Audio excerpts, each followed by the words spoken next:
ते जी यात्रा काढताय ओबीसी बचाव यात्रा, तर मी त्यांचं अभिनंदन आणि धन्यवाद व्यक्त करील. कारण ते ओबीसीमध्ये आम्ही ऑलरेडी आहोतच, ते आमच्यासाठी यात्रा काढताय. आम्ही आमच्या हक्काचं आरक्षण मागतोय.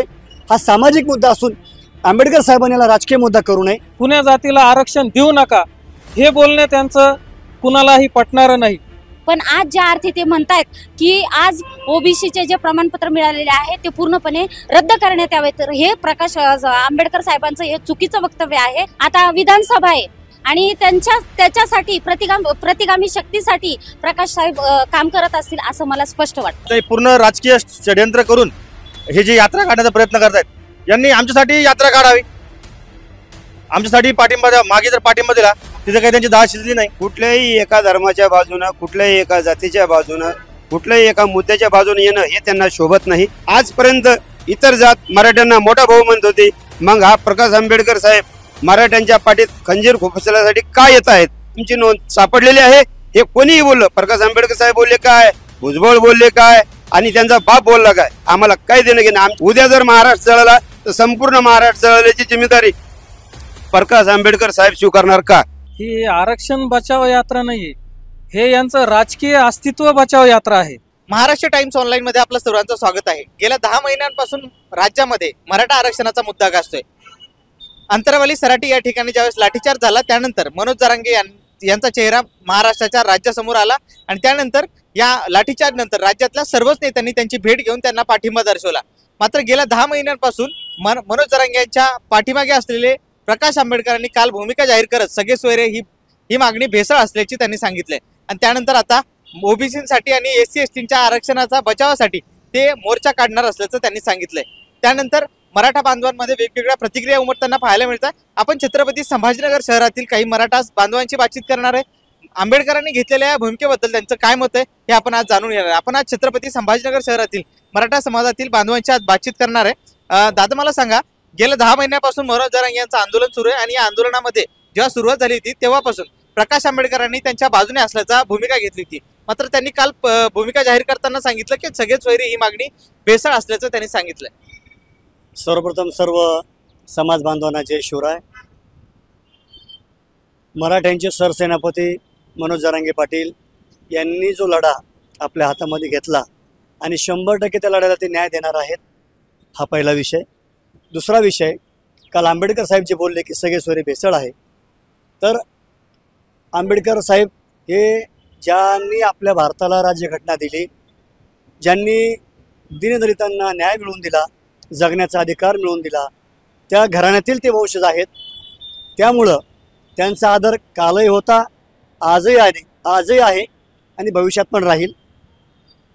परंतु आंबेडकर साहेबांना मी एक विनंती अशी करतो की ते जी यात्रा काढताय ओबीसी बचाव यात्रा, तर मी त्यांचं अभिनंदन आणि धन्यवाद व्यक्त करील. कारण ते ओबीसीमध्ये आम्ही ऑलरेडी आहोतच, ते आमच्यासाठी यात्रा काढताय. त्यामुळे मी त्यांचे आभार व्यक्त करतो. कारण मी ऑलरेडी ओबीसीमध्ये केलेलं आहे. 57 लाख नोंदी आम्ही सापडलेले आहेत. दुसरा विषय असा की मराठा समाज हे त्यांच्या हक्काचं आरक्षण मागतोय, आम्ही आमच्या हक्काचं आरक्षण मागतोय. हा सामाजिक मुद्दा असून आंबेडकर साहेबांनी याला राजकीय मुद्दा करू नये हे त्यांना दुसरी विनंती आहे.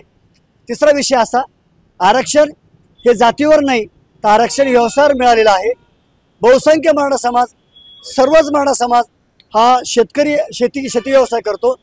शेती म्हणजे कुणबी हा ओबीसीमध्ये येतो आणि हे आम्ही सांगत नाही, आम्ही बोलत नाही, तर आमच्या मोडी भाषेत असतील, मोडी लिपीत असतील, फारसी भाषेत असतील, ह्या नोंदी सापडलेल्या आहेत. त्यामुळं हैदराबाद गॅझेटमध्ये पण नोंदी सापडलेल्या आहेत. त्यामुळं भारतीय संविधान काय सांगतं, कायदा काय सांगतो, 100 बका आणि 1 लेखा, तुम्ही किती बडबड करा त्याला अर्थ नाही. ज्या नोंदी आहेत, जे लिहिलेलं आहेत, जे पुरावे आहेत त्याला महत्त्व आहे. तेव्हा तुम्ही आम्ही बोलू काही फायदा नाही. ज्या आमच्या नोंदी सापडलेल्या आहेत त्या नोंदीनुसार आम्ही अर्ज करतोय आणि त्या नोंदीवर शासनाला कुणबीचं प्रमाणपत्र द्यावंच लागेल आणि आमच्या हक्काचा लढा. तुम्ही म्हणताय नोंदी मिळाल्यात, मात्र काल प्रकाश आंबेडकर म्हणाले की ज्या नोंदी सापडल्या त्या रद्द केल्या पाहिजे. नाही, मी आंबेडकर साहेबांना अशी विनंती करेल की साहेब, भारतीय राज्यघटना सांगते तुम्हाला काय पाहिजे ते तुम्ही लोकशाही मार्गाने, संविधानिक मार्गाने मागू शकता, पण हे तुम्हाला देऊ नका हे संविधान सांगत नाही. संविधानामध्ये तुम्ही दुसऱ्याला हे देऊ नका असं म्हणण्याचा अधिकार संविधानामध्ये कोणालाही नाही. नक्कीच प्रकाश आंबेडकरांनी जी काल काय भूमिका घेतली त्या भूमिकेबद्दल तुमचं काय मत आहे? गेल्या लोकसभेच्या अगोदर प्रकाशजी आंबेडकर हे आपल्या मनोजदादा जरांगे यांना अनेक वेळा येऊन भेटले, तेव्हा त्यांचा मराठा आरक्षणाला पाठिंबा होता व आज एकदम यू टर्न घेतला. आता विधानसभा जवळ आल्यामुळे कदाचित त्यांनी यू टर्न घेतला असावा, पण डॉक्टर बाबासाहेब आंबेडकरांनी अनेक जातीतील दीनदुबळ्यांना आरक्षण देण्याचं काम केलेलं आहे आणि त्यांच्या घराण्याचा आम्ही आदरच करतो. पण त्यांच्या घराण्यातील प्रकाशजी आंबेडकर साहेब हे कुण्या जातीला आरक्षण देऊ नका हे बोलणे त्यांचं कुणालाही पटणारं नाही.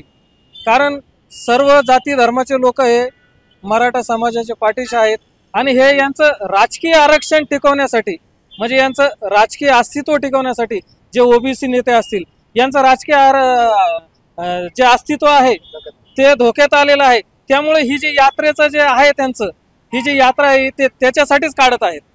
प्रकाश आंबेडकरांनी आतापर्यंत मराठा समाजाच्या पाठीमागे असल्याची भूमिका घेतली होती, त्या मनोज जरांगे यांना पाठिंबा दिला होता. मात्र आता या वेळेला त्यांनी ही भूमिका घेण्यामागचं कारण काय, तुम्हाला काय वाटतं? तेच सांगतोय ना, मग लोकसभेच्या अगोदर प्रकाशजी आंबेडकर हे मनोजदादा जरांगे यांना अनेक वेळा भेटले, त्यांचं आरक्षणाला पाठिंबाही होता. पण जे मनोज भाऊ जरांगेचं एक ठाम जो असा निश्चय आहे की मी मराठ्यांना आरक्षण देऊनच राहणार, मी हे राजकारण वगैरे काही करणार नाही, हे त्यांच्या लक्षात आलं आणि त्यामुळं आता विधानसभाच्या जवळ आलेल्या आहेत, त्यामुळेच ते असे काही यात्रा वगैरे काढतील. नक्कीच विधानसभा जवळ आल्या म्हणून ते अशी यात्रा काढतात असं म्हणतात. तुम्हाला काय वाटतं, जे काही नोंदी सापडल्यात त्या नोंदी रद्द केल्या पाहिजे अशी त्यांची मागणी? मनोजदादा जरांगे पाटील यांनी गेल्या 10 महिन्यापासून उपोषण आणि हे आंदोलन उभं केलेलं आहे, पण घटनेमध्ये तरतूद आहे, घटनेनंच लिहिलेलं आहे आणि घटने म्हणजे डॉक्टर बाबासाहेब आंबेडकरांनी ही घटना लिहून ठेवली आणि त्याच पार्श्वभूमीवर पुन्हा प्रकाशजी आंबेडकर साहेब हे पुन्हा सांगता की बाबा ही रद्द करा, असं होणार नाही ना. घटनेमध्ये लिहून ठेवलेलं आहे ते तुम्हाला द्यावंच लागन, ही काळ्या दगडावरची पांढरी रेघ आहे. कारण की घटना सांगते तुम्हाला द्यायचंय, घटना असं सांगत नाही तुम्हाला द्यायचं नाही म्हणून सनी, आणि तुम्ही दिलेलं आहे ते रद्द करा. घटनेमध्ये तरतूद तुम्हीच केलेली आहे आणि तुम्हीच आम्हाला न्याय प्रविष्ट दिलेला आहे. तुमच्या न्यायाचं आम्ही आताही स्वागत करतो आणि उद्याही स्वागत करणार आहे. तुम्हाला रद्द करणार मनाचा अधिकारच नाहीये साहेब.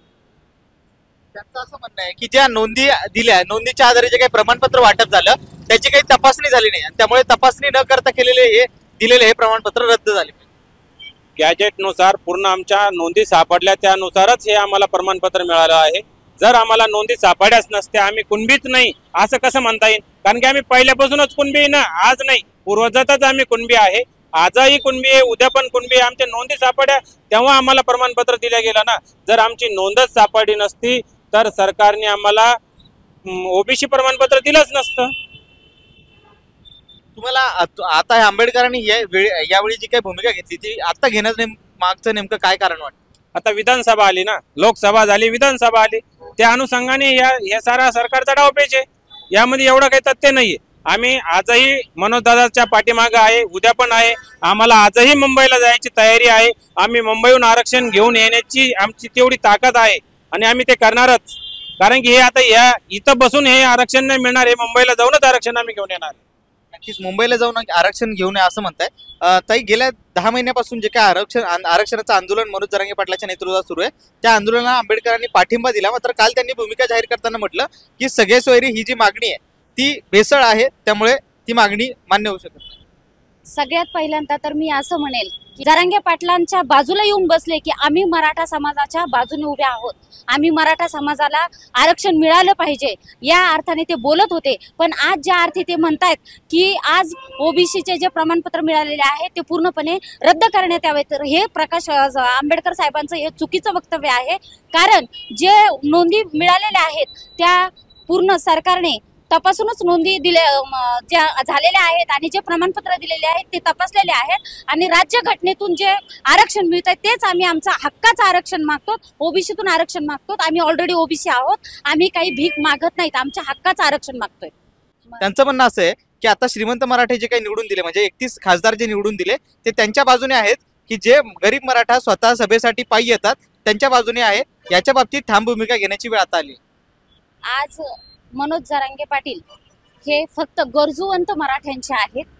त्यांनी स्पष्ट भूमिका मांडलेली आहे की मला कुठल्याही राजकारणात तुम्ही ओढू नका, त्यांचं फक्त एकच वक्तव्य होतं की ज्यांना तुम्हाला पाडायचं त्यांना पाडा आणि ज्यांना निवडून आणायचं त्यांना निवडून आणा. तर हा सर्वसामान्य जनतेचा निर्णय आहे, त्यामुळं याच्यावर मला काही बोलण्यासारखं वाटत नाही. आता प्रकाश आंबेडकर पुन्हा सगळे सोयरे जे काही विरोध केला त्यांनी, त्यानंतर आता ते आरक्षण बचाव यात्रा काढताय. SC ST त्याचबरोबर ओबीसीचं जे आरक्षण आहे त्याच्यासाठी ही यात्रा असणार. ही यात्रा म्हणजे प्रतिगामी शक्तीचे हे हितचिंतक आहेत आणि प्रतिगाम शक्तीला कुठेतरी त्यांना पालवी फुटावी. आता विधानसभा आहे आणि त्याच्यासाठी प्रतिगामी शक्तीसाठी प्रकाश साहेब काम करत असतील असं मला स्पष्ट वाटतं. नक्कीच प्रतिगामी शक्तींसाठी प्रकाश आंबेडकर काम करताय असं त्यांचं म्हणायचंय. मला सांगा, जे काही सगळे सोयऱ्यांची जी काही मागणी आहे ती भेसळयुक्त मागणी असं प्रकाश आंबेडकरांनी काल.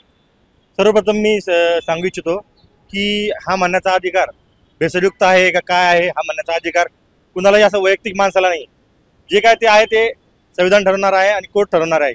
आणि आतापर्यंत प्रकाश आंबेडकर साहेबांनी जे अगोदर मनोज दादा जरांगे यांना भेटायला गेले होते की युती करा म्हणून, पण मनोज दादा जरांगे यांना कुठल्याही राजकारणाशी आरक्षणाचा मुद्दा जोडायचा नव्हता आणि तोच कारण मला असं वाटतं ना जिवारी लागले असतं. आता ते परत फुटबॉल सारखे परत आता ओबीसी गटाकडे गेले आहे. ओबीसी गट तरी आपल्याला सामावून घेतो का? म्हणजे ते पूर्ण राजकीय षड्यंत्र करून हे जे यात्रा काढण्याचा प्रयत्न करतायत, यांनी आमच्यासाठी यात्रा काढावी. आमच्यासाठी पाठिंबा द्या. मागे जर पाठिंबा दिला तिथे काही त्यांची दाळ शिजली नाही आणि आता ओबीसीसाठी यात्रा काढत आहे. हे काय आम्हाला योग्य वाटत नाही. यांनी आमच्यासाठी पण लढावं आणि योग्य ते काय आहे ते समाजासाठी पुढे ठेवावं. ते म्हणतात की आतापर्यंत कुणबी नोंदणीच्या आधारे जे काही प्रमाणपत्र वाटप केले ते तपासणी करून दिलेले नाही, त्यामुळे हे जे काही प्रमाणपत्र वाटप केले ती रद्द केली पाहिजे. पूर्ण मुख्यमंत्री साहेबांनी जी टीम नोंदवली होती ते नोंदी शोधण्यासाठी, तर ती टीम कशी साधी सुधी नव्हती. पूर्ण अभ्यासू प्रशासकीय टीम होती आणि त्यामध्ये पण फक्त मराठा समाजाचे नव्हते, इतर सर्व समाजाचे समाविष्ट लोक होते. तर त्यांनी जी नोंदी शोधल्या आहेत त्या ते योग्य शोधल्या आहेत आणि ते पूर्ण तपासूनच प्रकाश आंबेडकरने पूर्ण या गोष्टीचा अभ्यास करूनच बोलावे. असं चुकीचे स्टेटमेंट देऊन पूर्ण समाजाचा रोष त्यांनी अंगावर घेऊ नये आणि कुठल्याही एका समाजापुरते त्यांनी न बोलता ते आज आंबेडकरांचे नातू आहे या भावनेने त्यांनी बोललं पाहिजे आणि सर्व समाजाचा विचार करूनच त्यांनी स्टेटमेंट दिले पाहिजे. हे मी प्रकाश आंबेडकर साहेबांना बोलू इच्छितो. ओबीसी आरक्षणाचे स्वतंत्र ताट राहिले पाहिजे यासाठी ते ओबीसी बचाव यात्रा काढतात. ओबीसी यात्रा काढणं हा तो त्यांचा अधिकार आहे, परंतु आज कुठल्याही एका धर्माच्या बाजूनं, कुठल्याही एका जातीच्या बाजूनं, कुठल्याही एका मुद्द्याच्या बाजूने येणं हे त्यांना शोभत नाही. ते स्वतः ॲडव्होकेट आहेत, त्यांना कायद्याचा अभ्यास आहे, आरक्षण त्यांच्याच पूर्वजांनी दिलेलं आहे. आज आम्ही मराठा समाजाने इतर जातीला आरक्षण मिळते वेळेस कुणीही कुठल्याही प्रकारचा विरोध केलेला नाही, कारण त्यावेळेस ते म्हणत होते मोठा भाऊ मराठा समाज असताना मोठा भाऊ म्हणून सगळ्यांनी आरक्षण वाटून घेतलं, आमच्याही वाट्याचं लाटलं. त्यावेळेस आमची परिस्थिती अलग होती, परंतु आज आमची परिस्थिती अलग आहे. मी त्यांना एकच सांगू इच्छितो, आजपर्यंत इतर जात मराठ्यांना मोठा भाऊ म्हणत होते, मग हा प्रकाश आंबेडकर साहेब मराठ्यांच्या पाठीत खंजीर खुपसण्यासाठी का येत आहेत? त्यांनी एक बाजू लावून न धरता दोन्ही बाजूची विचार करावं. आम्ही त्यांचं कालही स्वागत करत होतो, कालही आदर करत होतो, आजही आदर करणार आणि पुढेही आदर करणार. परंतु यामध्ये सरकारची द्विधा मनस्थिती आहे. जरांगे पाटलांचं आंदोलन सरकारला काही करता थांबवता येत नाही, सरकारला न्यायही देता येणं हे नालायक सरकार आहे. या सरकारला फक्त महाराष्ट्रामध्ये कशी आग लागन किंवा यांचा कसा भ्रमनिराश करता येईल, जरांगे पाटलाचं आंदोलन कसं थांबवता येईल हे प्रयत्न करून पाहत आहे. परंतु खरं ते खरं असतं, खोटं ते खोटं असतं. नोंदी आम्ही लिहून ठेवलेलं नाही, नोंदी लिहून ठेवणारे हे तज्ज्ञ होते, हे कायद्याचे अभ्यासक होते, हेही या भारतामध्ये जिम्मेदार व्यक्तिमत्व होते. त्यांनी ही नोंद लिहिलेली, आमची नोंद सापडलेली आहे. हे कोणीही बोललं, प्रकाश आंबेडकर साहेब बोलले काय, भुजबळ बोलले काय आणि त्यांचा बाप बोलला काय, आम्हाला काय देणं घेणं. आमच्या नोंदी आहेत त्या आम्हाला भेटणार, आरक्षण घेतल्याशिवाय मागे हटणार नाही. आज जर यांनी ताबडतोब 2-4 दिवसामध्ये निर्णय नाही घेतला, उद्या जर महाराष्ट्र जळाला तर संपूर्ण महाराष्ट्र जळाल्याची जिम्मेदारी प्रकाश आंबेडकर साहेब स्वीकारणार का? यांची आमच्या विरोधात काढलेली यात्रा किंवा आम्हाला दिलेलं समर्थन, एक तर समर्थन असावं नाही तर विरोध असावा, दुटप्पी भूमिका नसावी. नक्कीच दुटप्पी भूमिका नसावी असं म्हणतायत. प्रकाश आंबेडकर असंही म्हणाले की मनोज जरांगे पाटलांनी लोकसभेमध्ये 31 श्रीमंत मराठ्यांना जे निवडून दिले ते त्यांच्या बाजूने आहेत की सभेला येणाऱ्या गरीब मराठ्यांच्या बाजूने आहे, या बाबतीत ठाम भूमिका घेण्याची वेळ आता आली. मी एक गोष्ट स्पष्ट करतो की तुम्ही जे आता म्हटले 31 उमेदवार निवडून दिले, हे काही दादाने निवडून दिलेलं नाही.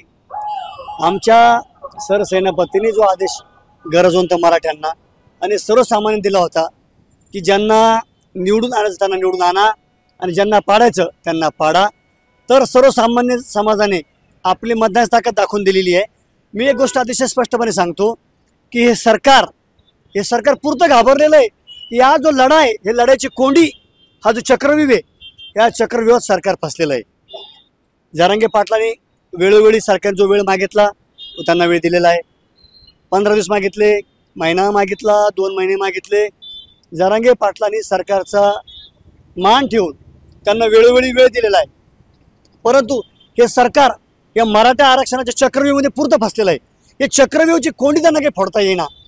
ते छगन भुजबळ साहेब पहिले अंगावर सोडले, ते वडापाव खाऊन ते लोक अंगावर सोडले. आता सरकारला काय करावं काही समजाना, म्हणून वेगवेगळ्या काहीतरी आयडिया करून काहीतरी वाद लावण्याचं काम, दोन समाजामध्ये तेढ निर्माण करण्याचं काम, समाजामध्ये विष पेरण्याचं काम, समाजामध्ये भांडणं लावण्याचं काम हे सरकार करत आहे. त्यामुळे माझी आंबेडकर साहेबांना विनंती आहे की साहेब, तुम्ही देखील अनेक वेळा जरांगे पाटला स्टेजवर येऊन जरांगे पाटला पाठिंबा दिलेला आहे. यापुढे देखील आपण असाच पाठिंबा जरांगे पाटलांना द्यावा आणि आमच्या सोबत राहावं. कारण आता आमच्या लेकरा बाळांच्या हातातोंडाशी आलेला हा घास कुठे हिरवतोय का, ही हिरवून कोणी घेतंय का, असं भीती आमच्या गरजवंत मराठा वाटू लागलेली आहे. परंतु मी पुन्हा सांगतो, सरकारला इशारा आहे, सरकारने किती जरी पैलवान अंगावर सोडले तर आमचा पैलवान सगळ्याला पूर्ण उरणार आहे. नक्कीच, किती पैलवान सोडले तरी आमचा पैलवान पूर्ण उरणार आहे असं म्हणताय. तुम्हाला काय वाटतंय, ही जी काही आरक्षण बचाव यात्रा आता आंबेडकर काढताय, तर त्याच्याकडे तुम्ही कसं पाहता? ही आरक्षण बचाव यात्रा नाही, हे यांचं राजकीय अस्तित्व बचाव यात्रा आहे. आपण याला असंच म्हणणार. कारण की सर्व जाती धर्माचे जे आहेत, साळी माळी कोळी तांबोळी, हे मराठ्यांच्या पाठीशी आहेत. मराठ्यांना आरक्षण मिळावं याच्यासाठी ते त्यांची इच्छा आहे. पण हे जे राजकीय जे आहेत भांडगुळ, हे यात्रा काढतायत. नक्कीच, ही आरक्षण बचाव यात्रा नसून ही राजकीय बचाव यात्रा असं म्हणतात. मला सांगा ताई, ही जी काही आरक्षण बचाव यात्रा काढली जाते, त्या आरक्षण बचाव यात्रेकडे तुम्ही मराठा बांधव म्हणून कसं पाहता? सर्वप्रथम आंबेडकर साहेबांनी मराठा समाजाला सपोर्ट केला, त्यांच्या बाजूने उभा राहिले आणि आता परत ओबीसी कडे गेले. म्हणजे त्यांच्या बाबतीत एक विचार करायला पाहिजे की अगोदर मराठा समाजाला त्यांनी सपोर्ट केला, त्यानंतर ओबीसी कडे गेले. त्या अगोदर ते आपल्या समाजामध्ये म्हणजे स्वतःच्या समाजात तर ते पूर्णपणे संपलेले आहेत असं तर मला स्पष्ट म्हणावं असं वाटतं. कारण प्रतिगामी शक्तीला ते सपोर्ट करतात, हा त्यांच्यावरती ठप्पा आहे. आणि याच्यावरून मला असं म्हणावंसं वाटतं की हे स्वतःच्या जातीचे झाले नाही तर इतरांचे काय होऊ शकतात. म्हणून मी एकच सांगू शकते की आंबेडकर साहेब, तुम्ही जो सपोर्ट केला होता की मराठा समाजाच्या बाजूने मी आहे, तसंच तुम्ही इतरही समाजासोबत राहा. आम्हाला असं म्हणायचं नाही की तुम्ही याच्यासोबत जाऊ नका त्याच्यासोबत जाऊ नका, पण जो सत्य आहे सत्य बाजूने तुम्ही उभे राहा. कारण आम्ही ओबीसी आहोत, ओबीसीच्या नोंदी ह्या पण खऱ्या सत्य आहेत. आणि सरकारने जी टीम नेमली होती ती अभ्यासक टीम होती, याच्यामध्ये कुठलाही दगाफटका होण्याचं कारण नाही. आमच्या ह्या नोंदी पूर्वीच्याच आहेत, त्याच्यामुळे तुम्ही नोंदी कॅन्सल करा किंवा रद्द करा हे तुम्ही म्हणू शकत नाहीत. म्हणजे याचा अर्थ असा होतो की तुमचाही या सरकारवरती विश्वास नाही. कारण ज्या सरकारने जी टीम नेमली होती, अभ्यासक होते, त्या अभ्यासकांनी ह्या काढलेल्या नोंदी आहेत आणि त्या नोंदी जर तुम्ही म्हणत असताल की ह्या कॅन्सल करा किंवा रद्द करा, म्हणजे याचा अर्थ असा होतो आंबेडकर साहेब, तुमचाच ह्या सरकारवरती अजिबात विश्वास नाही. नक्की सरकारवर विश्वास नाही, यामुळे ही माग केली जाते. तुम्ही हे सगळं आंदोलन सुरू असताना ज्यावेळेस आंबेडकर तुमच्या बाजूने होते तेव्हा तुम्ही त्यांचं समर्थन करत होता.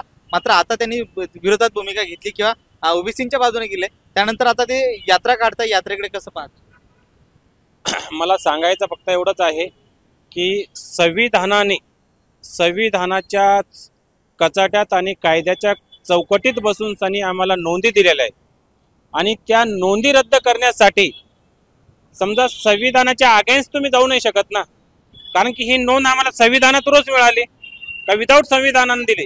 आमच्याकडं पुरावा होता तेव्हाच आम्हाला नोंद मिळाली ना. मात्र त्यांचं म्हणणं असं आहे की ही जे नोंदी दिल्यात आणि त्या नोंदीच्या आधारे जे काही प्रमाणपत्र वाटप झाली त्याची काही तपासणी झालेली आहे, त्यामुळे ते रद्द केली. तपासण्या झाल्या तेव्हा अहो तपासण्या होऊनच दिल्या ना, त्या विदाऊट तपासण्याचे थोडी दिले. प्रमाणपत्र जे दिले ना याचे पूर्ण तपासण्या झाल्या तेव्हाच दिलं का विदाऊट तपासणीचं दिलं? ज्यावेळेस अर्ज दिला किंवा काहीतरी आम्हाला डॉक्युमेंट सापडले तेव्हा झाले ना आमच्याकडे त्या नोंदी. त्यांचं म्हणायचं असं होतं की हे जे काही आरक्षणाचं प्रमाणपत्र ज्यावेळेस मिळत असतं ते प्रमाणपत्र मिळत असताना त्याच्यामध्ये एक मोठी प्रक्रिया असते. महिना दीड महिन्याचा कालावधी इतर समाजाला लागतो जे पूर्वीपासून या आरक्षणाच्या प्रक्रियेमध्ये होते. मग एवढ्या मोठ्या समाजाला 1,00,000-2,00,000 प्रमाणपत्र काही दिवसांमध्ये मिळतात, त्याच्याबद्दल त्यांचा आक्षेप आहे. पण याच्या अगोदर ज्या समाजाला जे प्रमाणपत्र दिले गेले मग यायच्या कशा तुम्ही चक्रव्यूह केलं, यायच्या कशा तपासण्या केल्या ते पण आम्हाला दाखवा ना. तुम्हाला जर आमच्या तपासण्या पाहिजे आहे ना की बोलले की तुम्हाला 2,00,000 नोंदी कशा दिल्या गेल्या, याला प्रक्रिया 1 महिन्याची असते, 1.5 महिन्याची असते. मग बाकी इतर समाजाला पण प्रमाणपत्र दिलेले आहे ना, त्याचे पण काही रेकॉर्ड असेल ना तुमच्याकडे, ते पण दाखवा आम्हाला. ते रेकॉर्ड आणि आमचे रेकॉर्ड जर तुम्हाला मान्य नसेल तेव्हा तुम्ही आमच्यावर काहीतरी ऍक्शन घ्या. रेकॉर्ड तपासा असं म्हणताय. आंबेडकरांच्या या भूमिकेकडे तुम्ही कसं पाहता? मुळामध्ये माझ्यात अतिशय नम्र विनंती आहे आंबेडकर साहेबांना की बऱ्याच समाजाला आरक्षण आहे, बऱ्याच जातींना आरक्षण आहे. त्यावेळेस मराठ्याने कधी कोणाला विरोध केला नाही. पण ज्या मराठा समाजाने मोठ्या भावाची भूमिका अनेक वर्षे बजावली आणि बजावत आहोत सध्या पण, परंतु आज आमच्या समाजाकडं आज समाज आमचा अल्पभूधारक झालेला आहे. जमीन नाही, नोकरी नाही, हातात काम नाही.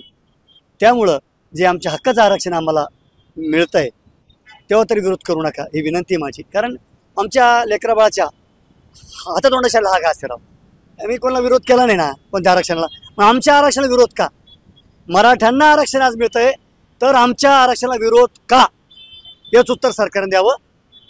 नक्कीच हा सरकारचा डाव आहे, सरकारने या प्रश्नाचं उत्तर द्यावं असं म्हणताय. मला सांगा या भूमिकेकडे तुम्ही कसं पाहता? आंबेडकरांनी आता या वेळेला ही भूमिका, आंबेडकरांनी आता ह्या वेळी जी भूमिका घेतली आहे ती मला तरी असं वाटतं ती योग्य नाही. कारण याच्या अगोदरही ते मनोज जरांगेंना भेटले होते. ते भूमिका सतत बदलत आहे, याच्यामुळे सर्व समाज बांधवांना संभ्रम होत आहे की ही भूमिका सारखी सारखी का बदलत आहेत. आपण बघितलं ही भूमिका तळ्यात मात त्यांनी याच्या अगोदरही बऱ्याच जातीवादी पक्षासोबतही त्यांनी युती केली होती, तिथंही त्यांची काही भूमिका बदललेली दिसली. ते लगेच त्यांची युती तुटल्या गेली. सगळ्या ठिकाणी ते स्थिर नाहीत.